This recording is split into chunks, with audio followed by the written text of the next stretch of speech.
J'ai pas peur de le dire, hein, pour le coup. Tu sais, des rêves, c'est assez rare finalement d'avoir vraiment un rêve et de te dire je l'ai réalisé, quoi. Là, je suis pas un fanatique de trail, de course, de machin, mais c'était un objectif et c'était plus que ça. C'était un rêve de le finir. C'est fait.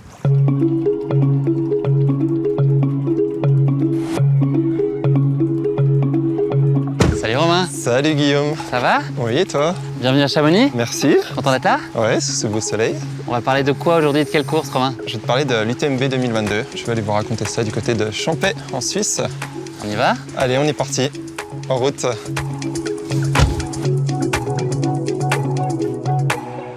Bon, Romain, on est en route pour Champey. Ouais.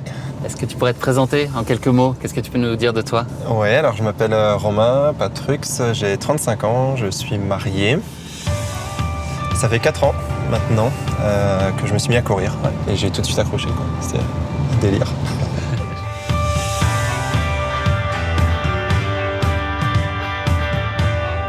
Tu sais, pendant les courses, t'as une micro-vie qui se passe en fait, surtout pendant les ultras.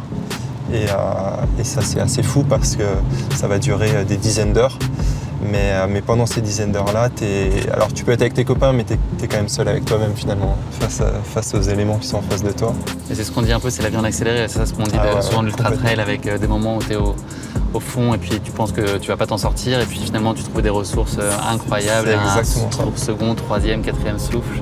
Ouais, puis en fait, tu vois, serres les dents et puis... Enfin, sincèrement, t'es fier en fait après. Et je sais pas si on a beaucoup d'occasions d'être fier à ce point-là dans la vie de tous les jours. Moi, j'en fais pas du tout. C'est pas quelque chose que je mets en avant de faire des ultra-trails. Je le raconte pas à tout le monde.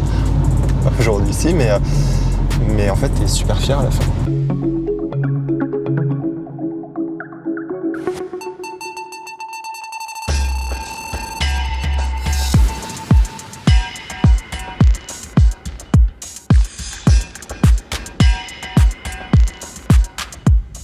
Ça y est Romain, on est arrivé sur le marquant de ton UTMB 2022.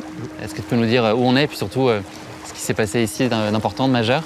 Eh bien, exactement, on est à Champey-Lac, comme vous pouvez le voir en Suisse. C'est le kilomètre 125 de la course. Et là, ça a été un vrai tournant de cette UTMB parce que c'est là qu'on a compris qu'on allait se séparer avec Yann, alors que le projet initial était de faire toute la course ensemble. Donc voilà, un moment particulier quand même. Donc là, c'est les 2 tiers de la course, il en reste encore 45 seul. Ouais, tout à fait, ouais, que je vais affronter seul et pendant lesquels je ne sais pas ce que va devenir mon ami Yann. Donc voilà.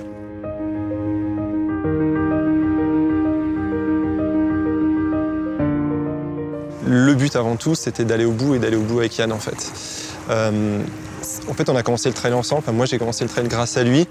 Là, on est sur la course la plus connue qui puisse exister. Donc, on la partage. Le but, c'est d'aller au bout ensemble. Tout s'est très bien passé en fait du début jusqu'à Courmayeur. C'est quand même déjà un gros morceau de 80 km. Et puis à Courmayeur, on avait décidé de faire une pause assez longue, le temps de se restaurer, de voir nos amis qui étaient venus nous voir quand même. Et puis de se reposer une vingtaine de minutes. Et en repartant, on a tout de suite senti qu'il y avait un truc qui n'allait pas pour Yann. Voilà, il avait des problèmes à se mouvoir correctement. Il n'arrivait plus trop à avancer.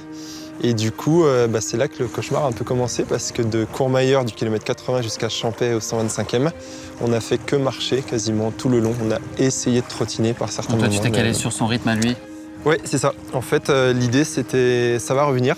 Donc, on s'est dit, on va aller au rythme dont lui, il a besoin d'aller.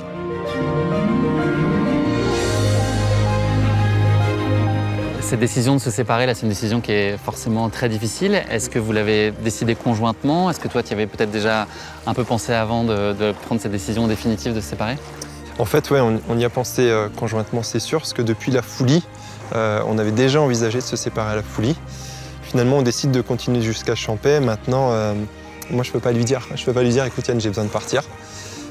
Et au fur et à mesure des discussions qu'on a eues, parce qu'on a évoqué plein de choses, finalement c'est venu assez naturellement et c'est lui qui m'a dit voilà, j'arrête à Champey, enfin j'arrête pas la course mais on arrête les frais à Champey. Donc, mais moi je pouvais pas lui demander quoi, c'est pas possible. Et donc tes premières pensées, elles vont, c'est quoi? C'est sur toi, c'est pour Yann, c'est pour les gens qui t'ont accompagné aussi dans cette démarche, parce que ça les a aussi inclus dans ce projet? Ouais, en fait c'est exactement ça. La première pensée elle est pour moi, c'est très égoïste mais à ce moment-là tu as besoin aussi de relâcher la pression. Pour le coup, c'est vrai que tout de suite derrière, tu es pris avec les photos, les ceci, donc tu es avec tes proches, donc tu mesures aussi le chemin qu'on a parcouru ensemble là, sur les derniers mois. Et puis la pensée pour Yann, elle est venue pas tout de suite, mais on va dire une demi-heure après l'arrivée, où là, ça y est, entre guillemets, tu es sorti de ta course et tu te dis qu'il y en a un qui est encore en fait. Et là, ouais, là, tu as envie d'aller le retrouver, quoi. Ouais. Donc là, la question que j'ai évidemment envie de te poser, c'est qu'est-il advenu de Yann? Parce qu'une chose dont on n'a pas parlé, c'est que sur des courses comme l'UTMB, il y a des barrières horaires, donc il y a des temps limites à différents points d'étape de la course et aussi la ligne d'arrivée. Donc est-ce que Yann a réussi à aller lui aussi au bout de son UTMB et est-ce que tu as pu l'accueillir? Eh bien oui, il a réussi et franchement, chapeau parce qu'il a fait 90 km en marchant, vraiment.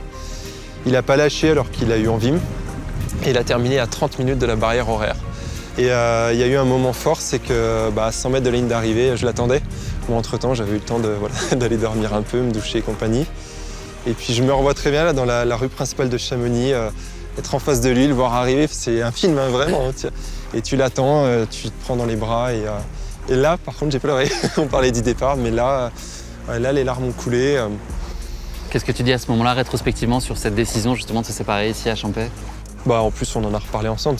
Clairement, c'était la bonne décision. C'était la seule décision qu'il fallait prendre parce que, tu sais, après, avec la fatigue, avec tout un tas de choses, tu peux pas prendre ce risque en fait de flinguer ta course, entre guillemets. Donc non, c'était clairement la meilleure décision. Et puis, je veux pas parler à sa place, mais il a aussi vécu une expérience incroyable en fait. Même en terminant comme ça, avec ce stress de ne pas être dans les temps, il a vécu une expérience qui est inoubliable aussi, quoi. Donc, voilà, c'était la décision qu'il fallait prendre. Ouais. Donc là, finir cette UTMB pour toi, c'est un rêve absolu d'une vie, j'imagine? Ouais, c'est exactement ça. Moi, j'ai pas peur de le dire, hein, pour le coup. Tu sais, des rêves, c'est assez rare finalement d'avoir vraiment un rêve et de te dire je l'ai réalisé, quoi. Là, je suis pas un fanatique de trail, de course, de machin, mais c'était un objectif et c'était plus que ça. C'était un rêve de le finir. C'est fait. Et vous l'avez fini tous les deux? Et on l'a fini ensemble, ouais. Ouais, tout à fait. Ouais. Merci Romain. C'en est fini pour notre échange. Merci pour ta disponibilité. Merci. Bravo pour cette UTMB 2022. Merci à toi Guillaume, c'était un honneur. Plaisir. Allez, en route.